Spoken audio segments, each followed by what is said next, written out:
আপনার বান্দা বান্দিরে আপনি জান্নাত দিবেন, আমাদের দেবেন না, এতে আমাদের কোনো আপত্তি নেই, কারণ আপনি সর্বময় ক্ষমতার অধিকারী। তবে আমার মনে একটা তীব্র অভিপ্রায় জেগেছে, আল্লাহ তোমার বান্দা বান্দিদের জান্নাতটা কেমন?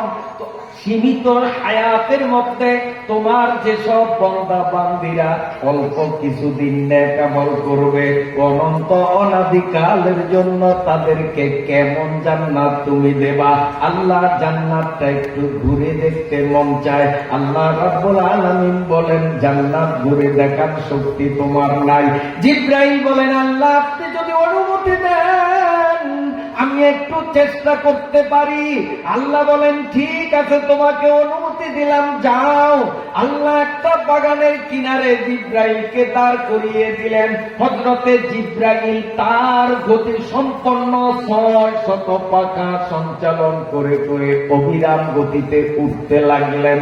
আল্লাহর পয়গম্বর রাসূলুল্লাহ সাল্লাল্লাহু আলাইহি ওয়াসাল্লাম বলেন, জিবরাইল আমিন অব্যাহত গতিতে ৩০০ বছর উড়ছিলেন।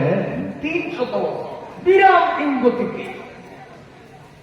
আল্লাহ পাকের নবী বলেন, জিবরাইলের ৬০০ পাখার প্রতিটা পাখায় এত বড় শক্তি, যে কোনো একটা পাখা সেকেন্ডের জন্য যদি নাড়া দেন, এক মুহূর্ত কালের জন্য একটা পাখা নাড়া দিলেই জিবরাইল আমিন ৩০০ বৎসরের পথ অতিক্রম করতে পারেন।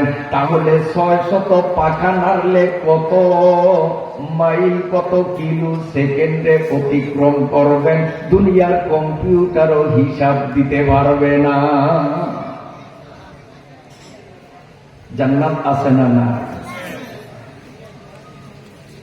বেহেশত আছে, দোজখ আছে, বিশ্বাস না হয় মরে দেখো। বেহেশত আছে, দোজখ আছে, বিশ্বাস না হয় মরে দেখো। যেমনই কর্ম তেমনি ফল, বিশ্বাস না হয় করে দেখো। এখন মইরা যদি দেখি যে না জান্নাত আছে, কিন্তু দুনিয়াতে যদি জান্নাত পাওয়ার মতো আমল যদি করতে ব্যর্থ হই, সেদিন আরে জান্নাত তো ঠিকই আছে, আফসোস করবো, লাভ হবে? কোন লাভ হবে? কোন লাভ হবে না। মহতারাম হাজিরিন, হযরতে জিবরাইল আমিন একটা পাখায় ভাবে একটু নাড়া দিলেই ৩০০ বৎসরের দূরত্বে পৌঁছে যান। এইভাবে তিনি তার গতি সম্পন্ন ৬০০ পাখা নেড়ে নেড়ে অব্যাহত গতিতে ৩০০ বছর উড়ার পরে একটা গাছের নিচে অবস্থান করে আরজ করলেন, রব্বুল আলামিন, খোদা গো, আমি ৩০০ বছর উইরাও বাগানের কুল কিনারা খুঁজা পাই না। আল্লাহ আল্লাহ, তুমি আমার জান্নাতের কেবল একটা বাগান ঘোরার জন্য পারমিশন দিয়েছ, সম্পূর্ণ জান্নাত ঘোরার জন্য নয়, কেবল একটা বাগান। ও আল্লাহ, ওই বাগানের এক কিনারা থেকে ৩০০ বছর উড়ার পরেও অপর প্রান্ত আমার নজরে পড়ে না।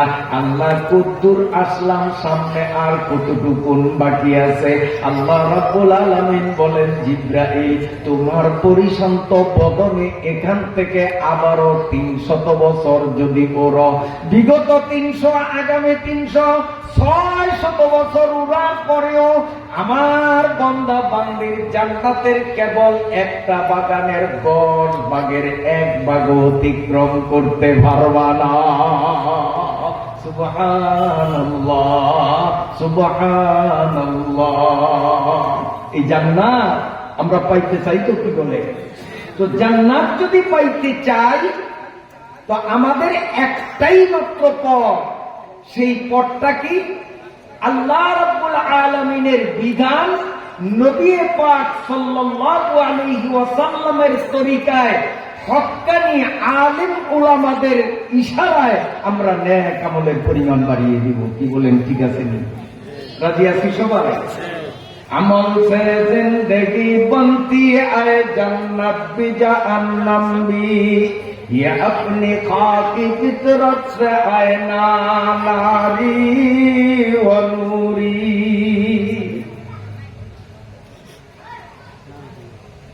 কিয়ামতের ময়দানে আল্লাহ রাব্বুল আলামিন ঘোষণা দিবেন, এখন জান্নাত বিক্রি হবে। কে কে প্রার্থী আছো জান্নাত কেনার?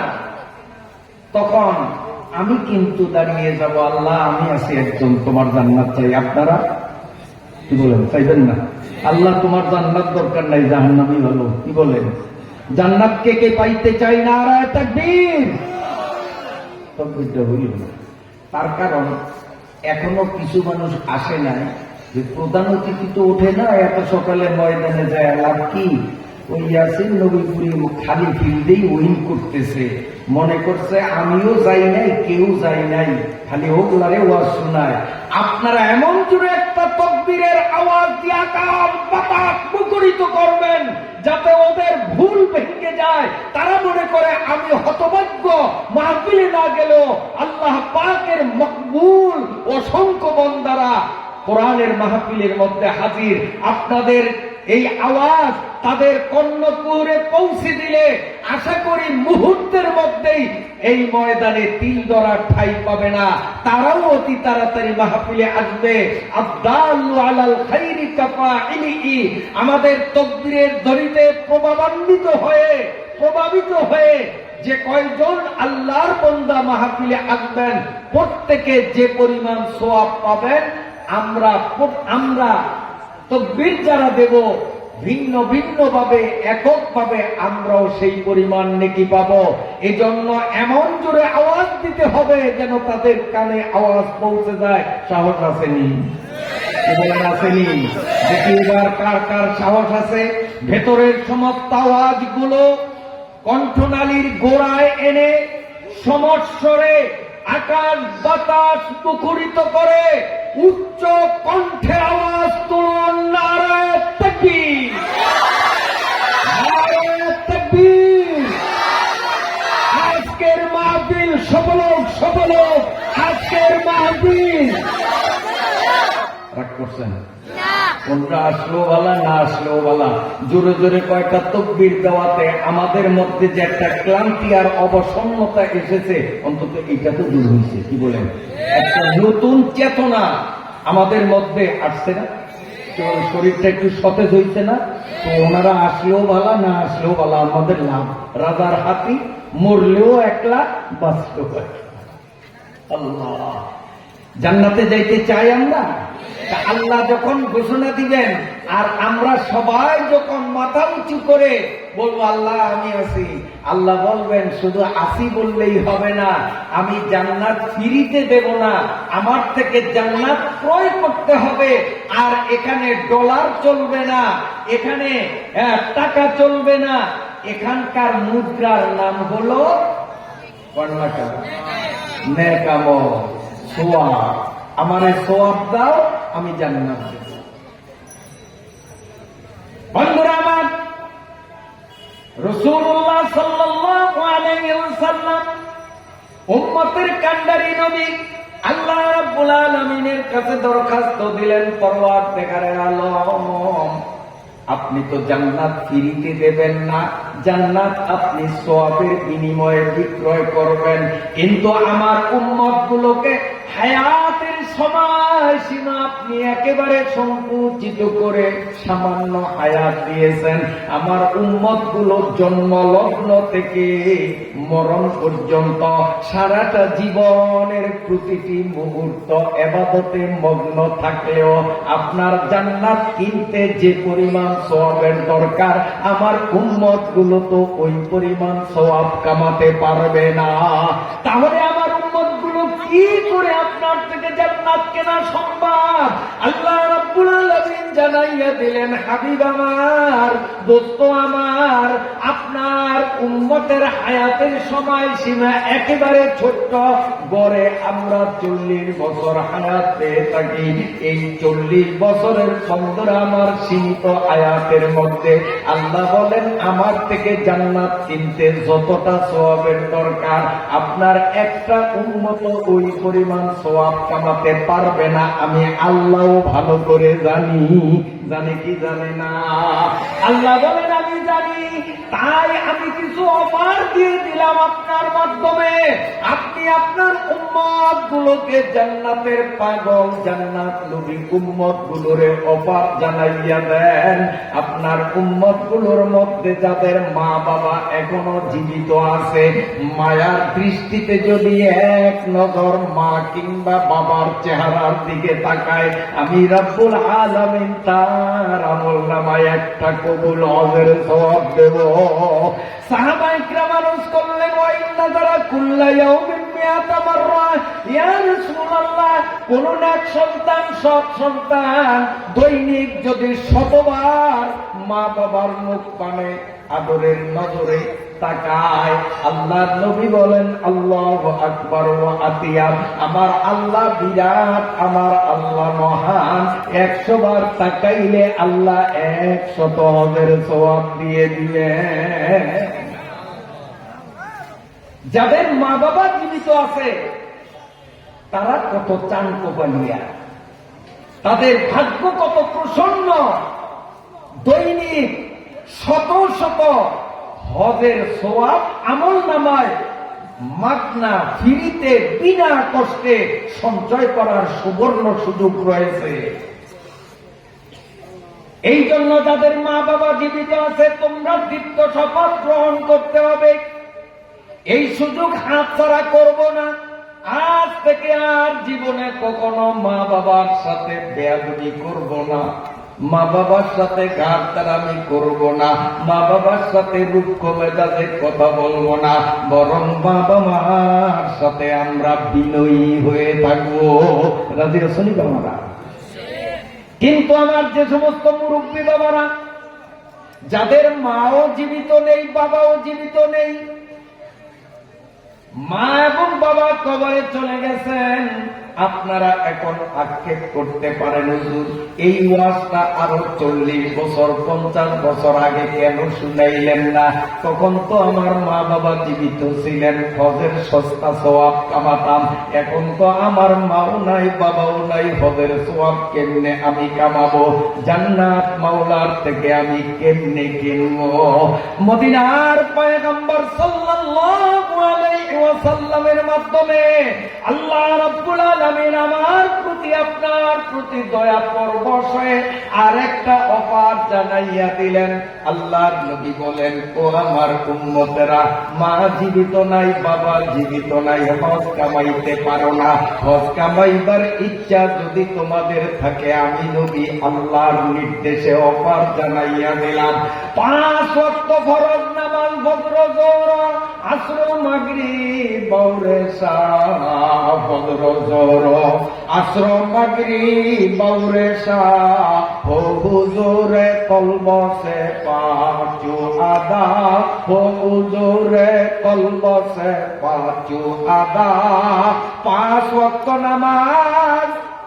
এ আমার উম্মত, তুমি যদি তোমার স্থান থেকে ওযু করে জামে মসজিদের দিকে জমাত করার জন্য যাও, তুমি তোমার বাড়ি থেকে ওযু করে যদি ওযুর আলোতে মসজিদ অভিমুখে রওনা দাও, আল্লাহ রাব্বুল আলামিন তোমার আমলনামায় একটা কবুল হজের সওয়াব, ফজরে একটা হজ, যোহরে আরেকটা, আসরে আরেকটা, মাগরিবে আরেকটা, এশায় আরেকটা।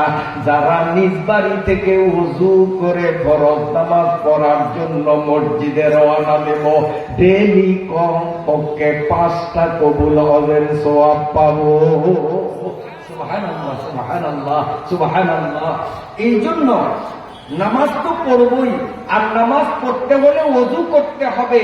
বাড়ির থেকে বিনা ওযুতে আসবো, যে মসজিদের ঘাটলা নির্মাণে আমিও তো 5 বস্তা সিমেন্ট দিছি, সবাই ওযু করবে আর আমি বুঝি ওযু করতে পারবো না।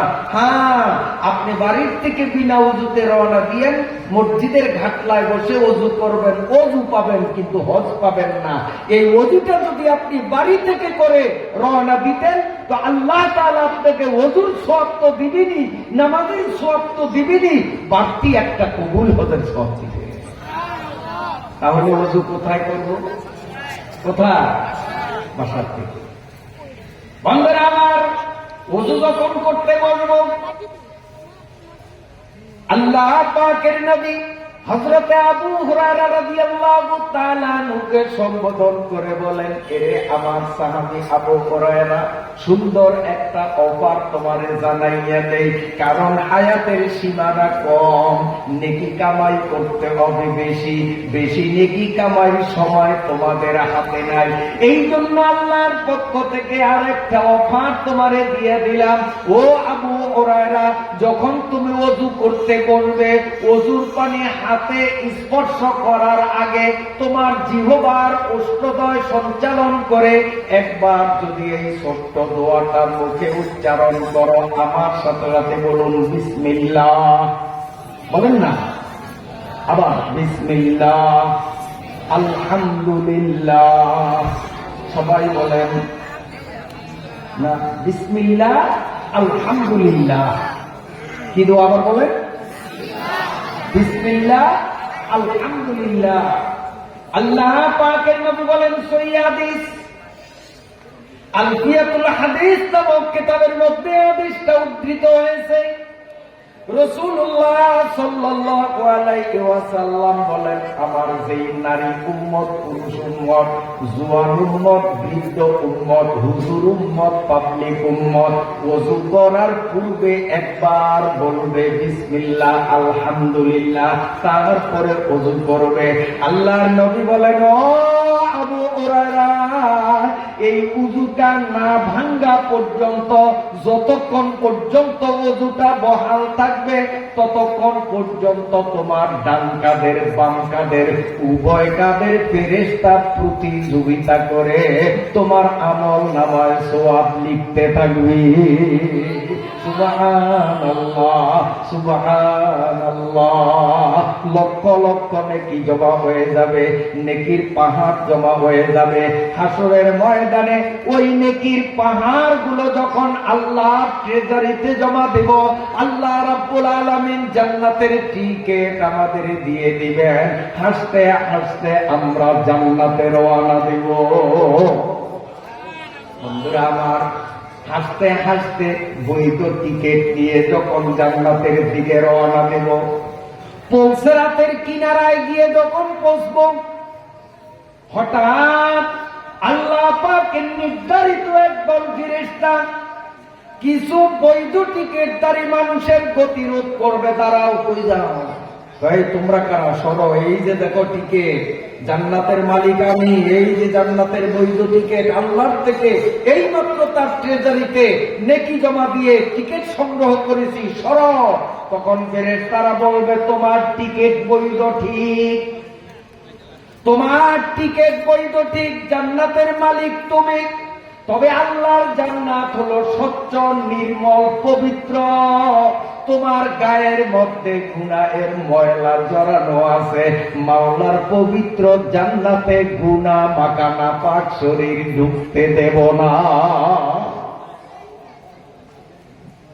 টিকিট পাইয়াও জান্নাতে যাইতে পারবে না।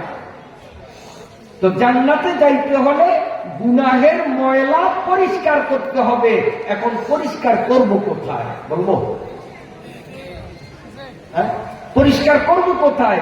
পরিষ্কার করার ঠিকানা দুইটা।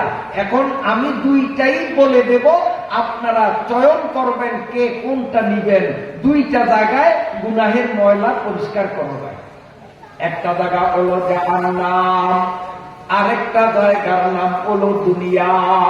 দুনিয়াতে যেই মানুষগুলো গুনাহের ময়লা পরিষ্কার করিয়া পরিচ্ছন্ন বদনে কবরে যাবে, পরিচ্ছন্ন বদনে হাসরের ময়দানে টিকিট সংগ্রহ করবে। ওই মানুষগুলো বিনা বাধায় সরাসরি মাওলার জান্নাতে চলে যাবে। সুবহানাল্লাহ। আর যেই মানুষগুলো দুনিয়ায় গুনাহের ময়লা পরিষ্কার করলো না, পর্যাপ্ত নেকি অর্জন করেছে, ওই নেকির মাধ্যমে জান্নাতের টিকিট কিনেছে, কিন্তু গুনাহের ময়লা দুনিয়ায় পরিষ্কার হয়নি, তাই ফেরেশতারা ধাক্কা মেরে মেরে জাহান্নামে ফেলে দিবে। তোমার গুনাহের ময়লা পরিষ্কারের দ্বিতীয় জায়গা হলো জাহান্নাম। জাহান্নামের লেলিহান অগ্নি শিখার মধ্যে দগ্ধীভূত হয়ে জাহান্নামের বিশাল প্রকাণ্ড হাতুড়ির প্রচন্ড আঘাতে জাহান্নামের বিষধর সর্পের দংশনে তোমার গুনার ময়লা যখন পরিষ্কার হবে, তখন জাহান্নাম থেকে উত্তোলন করে তোমাকে জান্নাতে দেওয়া হবে। তাহলে কি বললাম? গুনাহ পরিষ্কারের জায়গা দুইটা, একটা হলো জাহান্নাম আর একটা হলো দুনিয়া। জাহান্নামেও গুনাহের ময়লা পরিষ্কার, আর দুনিয়াতেও গুনার ময়লা পরিষ্কার। দুনিয়াতে গুনাহের ময়লা কেমনে পরিষ্কার করব? রাসূলুল্লাহ সাল্লাল্লাহু আলাইহি ওয়াসাল্লাম ইরশাদ করেন, সহিহ হাদিস, আল্লাহর পয়গম্বর বলেন, আমার উম্মতরা, রাত্রি যখন তুমি ঘুমাতে যাবে, যেই বিছানায় তুমি ঘুমাবে, ওই বিছানায় গিয়ে বালিশে মাথা রাখার আগে কেবল একবার যদি তোমার জিহ্বা আর ঠোঁট নেড়ে নেড়ে এই দোয়াটা একবার উচ্চারণ করো, আমার সাথে সাথে বলুন, আস্তাগফিরুল্লাহাল্লাযী লা ইলাহা ইল্লা হুয়াল হাইয়ুল কাইয়্যুম ওয়া আতুবু ইলাইহি। পারা যাবে কি বলেন? দেখি বলেন তো, বলেন না।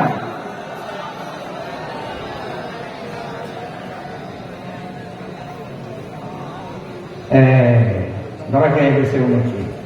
আমি মাত্র পড়াইলাম সবক, এখনই আপনারা উড়ে ফেলাইলেন। আমি পড়াইলাম আস্তাগফিরুল্লাহ আল্লাযী লা ইলাহা ইল্লা হুয়াল হাইয়ুল কাইয়্যুম ওয়া আতুবু ইলাইহি। আপনারা ইলাইহি বলার পরে আবার লা হাওলা এর সাথে যোগ করছেন। রাসূলুল্লাহ সাল্লাল্লাহু আলাইহি ওয়াসাল্লাম লা হাওলা যোগ করেন নাই। আল্লাহ সহিহ হাদিস, আল্লাহর নবী শুধু আস্তাগফিরুল্লাহ আল্লাযী লা ইলাহা ইল্লা হুয়াল হাইয়ুল কাইয়্যুম ওয়া আতুবু ইলাইহি বলে আল্লাহর নবী বলেন, আমার যেই উম্মত যেই বিছানায় ঘুমাবে, ওই বিছানায় গিয়ে বালিশে মাথা দেওয়ার আগে একবার যদি আস্তাগফিরুল্লাহ বলে, ওয়া আতুবু ইলাইহি হি বলার সাথে সাথে তার জীবনের ছোট বড় সমস্ত গুনাহগুলো আল্লাহ মাফ করে দেয়। তার আমল নামায় কোনো গুনাহ থাকে না। শোনেন, বলবেন যে হুজুর লা হাওলা করে দোষ কি? হ্যাঁ, দোষ আছে। একটা কবিতা অনেক আগে চয়নিকা নামে একটা বই ক্লাস 1 এর পাঠ্যপুস্তকের অন্তর্ভুক্ত ছিল। ওই চয়নিকার মধ্যে একটা কবিতা দেখছি, ভোলানাথে দেখেছিল 3-4-90, মানে ভোলানাথ ছাত্র, ওই ছাত্ররে ব্ল্যাকবোর্ডের সামনে শিক্ষক দাঁড় করিয়ে বলছেন, তুমি অঙ্ক করো, 3 পূরণ 4 কত হবে? 3-4। কিন্তু ভোলানাথ নামক ছাত্র ও লেখে 3 পূরণ 4 সমান 90। ভোলানাথে লিখেছিল 3-4-90, গণিতের মার্কায় কাটা গেল সর্বই। অঙ্ক আছে না গেছে? গণিতের মার্কায় অঙ্ক আছে না গেছে? 3-4-12 হয়, ঠিক না ভাই? ঠিক। 3-4-12 হয়, মাস্টার তারে কয় বেশি যে সে লিখেছিল এই তার গর্বই। স্যার আপনি বলতেছেন 3, 4, 12 লিখতাম, আমি তো কম লিখি নাই, আমি তো 11 লিখি নাই, আমি 9 লিখি নাই, 10 লিখি নাই, 90 লিখছি, কাজে 100-র মধ্যে 500 নম্বর আমার দেওয়া লাগবে। আমি তো বেশি লিখছি, কম লিখি নাই, পাইবে নম্বর না ডিম পাবে? ঠিক শরীয়ত আল্লাহর নবী যেভাবে শিখিয়েছেন, চুল পরিমাণ বাড়ানো যাবে না, কমানো যাবে না। বাড়ানো কমানোর কোন অধিকার আমাদের নাই। আল্লাহর নবী শরীয়তের যেই বিধান যেভাবে শিখিয়েছেন, ঠিক ওভাবেই আমাদের করতে হবে। 1 ইঞ্চি রাজবৃদ্ধির ক্ষমতা আমাদের আসেনি, কি বলেন? আছে? তাহলে সেটা আর শরীয়ত হবে না। হ্যাঁ, ওয়াতুবু ইলাইহি বলে আপনি থামেন, এই হাদিসে আমল হয়ে গেল। আবার লা হাওলার ভিন্ন হাদিস আছে, লা হাওলার ফজিলতের কথা আছে, সেই ফজিলত দেওয়ার জন্য একটু বিরতি দিয়ে আবার আপনি পড়েন, বলেন লা হাওলা ওয়ালা কুওয়াতা ইল্লা বিল্লাহিল আলিয়্যিল আযীম। অসুবিধা আছে? তবে ওয়াতুবু ইলাইহি বলে একটু বিরতি দিতে হবে, এই লাহাওলার সাথে যোগ করা যাবে না, তাহলে নবীর উপরে পণ্ডিতি করা হবে। নবীর উপরে পণ্ডিতি করার ক্ষমতা আমাদের আসেনি, কি বলেন? আসেনি?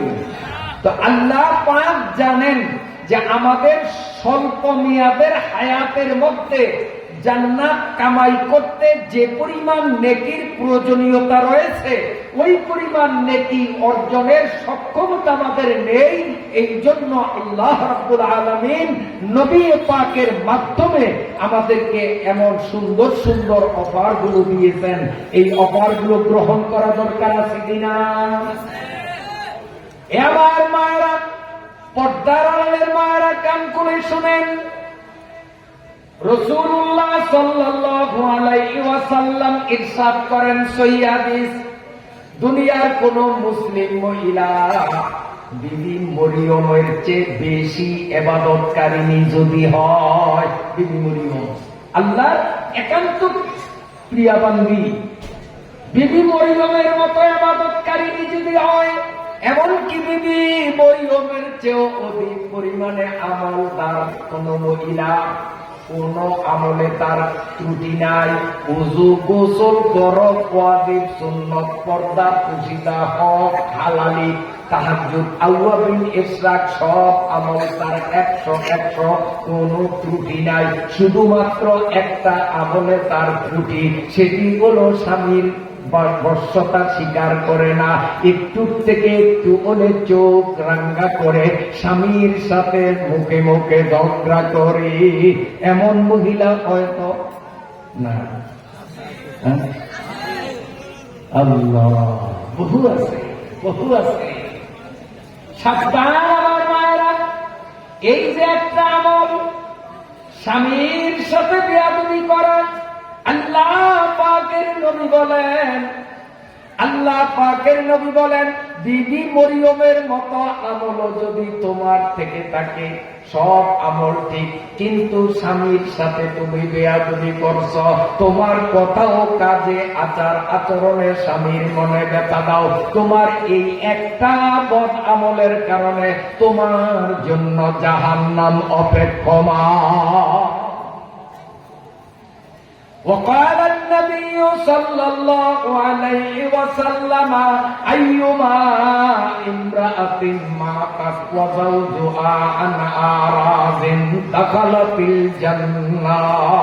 আল্লাহ পাকের নবী বলেন, যেই মহিলা কোথাও কাজে আচার আচরণে ব্যবহারে স্বামীকে মুগ্ধ করবে, স্বামীর মনোরঞ্জন হয়, এ জাতীয় কাজ করবে, আল্লাহর নবী বলেন ও মহিলা মরতে দেরি, জান্নাত পাইতে দেরি না। এই পর্দার আড়ালের মায়েরা ভালো করে শোনেন, স্পেশাল ভাবে আপনাদের জন্য বলছি। আমার সময় শেষ, হযরত প্রস্তুতি নিতেছেন আমাদের প্রধান অতিথি। আল্লাহ চাহে তো অল্পক্ষণের মধ্যেই আমাদের মাঝে আগমন করবেন। আমি আমার শেষ লক্ষ্য মধ্যে বয়ানের শেষ প্রান্তে আমার মা বোনদের উদ্দেশ্যে আর একটা আমল বলি, যেহেতু আমাদের নারী কিংবা পুরুষ সকলেরই হায়াতের সীমা স্বল্প, এই স্বল্প মেয়াদী হায়াতে অপুরন্ত নেকি কামাইয়ের শক্তি আসেনি আমাদের, কি বলার আছে নাই। সারা জীবন আমরা জান্নাত কেনার মতো নেকি অর্জন করতে পারবো না। এই জন্য আল্লাহ নারীর জন্য পুরুষের জন্য আল্লাহ স্বতন্ত্র স্বতন্ত্র কিছু অফার দিয়েছেন। এখন নারীদের জন্য একটা স্বতন্ত্র অফার। আল্লাহ পাকের নবী সাল্লাল্লাহু আলাইহি ওয়াসাল্লাম ইরশাদ করেন, মহিলারা প্রতি মাসে 3 থেকে 10 দিন পর্যন্ত একটা মেয়েলি রোগে আক্রান্ত হয়। ঠিক না বেঠিক বয়স্করা বলেন? মেয়েলি রোগ স্পেশাল, এটা নারীদের পুরুষদের এই রোগ নেই। এই মেয়েলি রোগে আক্রান্ত 3 থেকে 10 দিন প্রতি মাসে প্রাপ্তবয়স্কা নারীরা আক্রান্ত হয়। শরীয়তের আইনে তারা তখন অপবিত্র জনিত কারণে নামাজ পড়তে পারে না, রোজা রাখতে পারে না, কোরআন শরীফ স্পর্শ করতে পারে না, তিলাওয়াত করতে পারে না, হাজারো নেকি অর্জন থেকে তারা বঞ্চিত থাকে। ঠিক না বেঠিক? এ মায়েরা, তোমার যখন পিরিয়ড চলে, মাসিক ঋতুস্রাব চলে, সেই সময় তুমি নামাজ পড়তে পারো না। কি ফরজ কি নফল কোন নামাজ পড়তে পারো না, কোরআন শরীফ তিলাওয়াত করতে পারো না, কাবা শরীফের তওয়াফ তখন তুমি করতে পারো না, বহু নেকির থেকে তুমি বঞ্চিত থাকো। তাহলে মাওলার ট্রেজারিতে নেকি দিবা, তোমার নেকির প্রয়োজন কিভাবে তুমি মিটাইবা? এই জন্য রাসূলের মাধ্যমে আল্লাহ রাব্বুল আলামিন নারীদের জন্য একটা স্পেশাল অফার দিয়েছেন। নারীরা যখন মাসিক ঋতুস্রাবে আক্রান্ত থাকে, অপবিত্রতা জনিত কারণে তারা নামাজ এক ওয়াক্ত পড়তে পারবে না, তবে প্রত্যেক ওয়াক্ত নামাজের সময় হলে সুন্দর করে তারা ওযু করে, পরিচ্ছন্ন কাপড় পরিধান করে, যায় নামাজ বিছিয়ে কিবলামুখী হয়ে আত্তাহিয়াতুল সুরতে বসে বসে একটা দোয়া যদি কয়েকবার পড়ে, হাতে গোনা লাগবে না, অনুমান করে 2-1 মিনিট এভাবে দোয়াটা বারংবার পড়বে। আমার মায়েরা, কান খুলে শুনো, দোয়াটা তোমাদেরও মুখস্থ আছে। ঘুমের আগে যেই দোয়াটা শিখাইলাম, এই দোয়ার আগে শুধু সুবহানাকা একটা শব্দ যোগ করিয়া মাগো তুমি দোয়াটা এভাবে পড়বা, সুবহানাকা আস্তাগফিরুল্লাহাল্লাযী লা ইলাহা ইল্লা হুয়াল হাইয়ুল কাইয়্যুম ওয়া আতুবু ইলাইহি, সুবহানাকা আস্তাগফিরুল্লাহাল্লাযী লা ইলাহা ইল্লা হুয়াল হাইয়ুল কাইয়্যুম ওয়া আতুবু ইলাইহি, সুবহানাকা আস্তাগফিরুল্লাহাল্লাযী লা ইলাহা ইল্লা হুয়াল হাইয়ুল কাইয়্যুম ওয়া আতুবু ইলাইহি। আল্লাহ পাকের পয়গম্বর সাল্লাল্লাহু আলাইহি ওয়াসাল্লাম বলেন, মাসিক পিরিয়ড চলাকালীন নাপাক শরীরে নামাজের প্রতি ওয়াক্তে ওযু করে যায় নামাজে বসে এই দোয়াটা যদি 1-1.5-2 মিনিট বসে বসে পড়তে পারে, আল্লাহ তাআলা ওই মহিলার আমল নামায় 1000 রাকাত নামাজের সওয়াব দেবেন।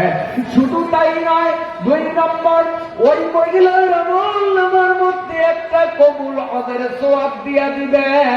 3 নম্বর, ওই মহিলার আমল নামায় একটা কবুল উমরার সওয়াব দিয়ে দিবেন।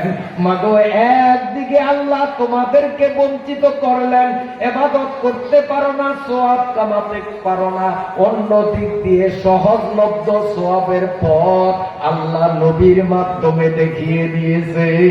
সুবহানাল্লাহ, সুবহানাল্লাহ।